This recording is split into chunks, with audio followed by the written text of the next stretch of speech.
जहां तक आप बहुजन समाज पार्टी के बारे में कह रहे हैं, समाजवादियों ने तो सम्मान देने का काम किया है और हमेशा सम्मान कैसे बढ़े उसका भी कभी आपने देखा होगा।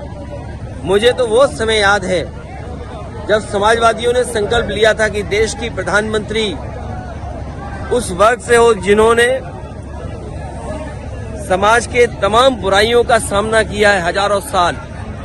और याद कीजिए, समाजवादी पार्टी तो प्रधानमंत्री बनाने के लिए सपना देख रही थी और उसमें काम भी किया हम लोगों ने। तो समाजवादी लोग देश के प्रधानमंत्री तक पहुंचाने के लिए, लेकिन ये जो भाषा आई है, जब मैंने ये कहा कि हम लोग सम्मान देंगे और सम्मान देना चाहिए, क्योंकि जब पीडीए की बात हम करें, पीडीए में हमारे दलित भाई भी हैं, आदि आबादी भी है, और जब आदि आबादी को सम्मान की बात कहें तो वो इस तरह रंग बदलने की बात कह रही हैं। वो इसलिए कह रही होंगी, शायद उन पर दबाव कहीं से है, दबाव की वजह।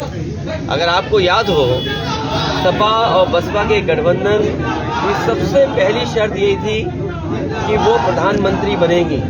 हम तो इसलिए वोट दे रहे थे उस गठबंधन में कि प्रधानमंत्री बने। और आज अगर ये भाषा इस्तेमाल हो रही है, जो रंग बदलने वाली बात, तो कहीं न कहीं मैं समझता हूँ उनके ऊपर दबाव है या दबाव होगा, जिसके कारण उन्हें इस तरह की बात करनी पड़ रही है। लेकिन मुझे ये लगता है कि जब बाबा साहब भीमराव अम्बेडकर जी का संविधान खतरे में, संविधान कैसे बचे, संविधान की रक्षा कैसे हो, जब देश में वो लड़ाई छिड़ी हुई है और उस समय समाजवादी पार्टी पे आरोप लगाते हैं, जिस समाजवादी पार्टी से गठबंधन से तमाम लोकसभा की सीटें जीती हो बहुजन समाज पार्टी। और मैंने आपसे कहा कि गठबंधन में पहली शर्त ये थी कि उन्हें प्रधानमंत्री बनाया जाए। उस पक्ष में जो पार्टी रही हो, वो पार्टी क्यों किसी का अपमान करेगी? अगर हमारा सम्मान देना उन्हें खराब लग रहा है तो मैं क्या करूं उसके लिए?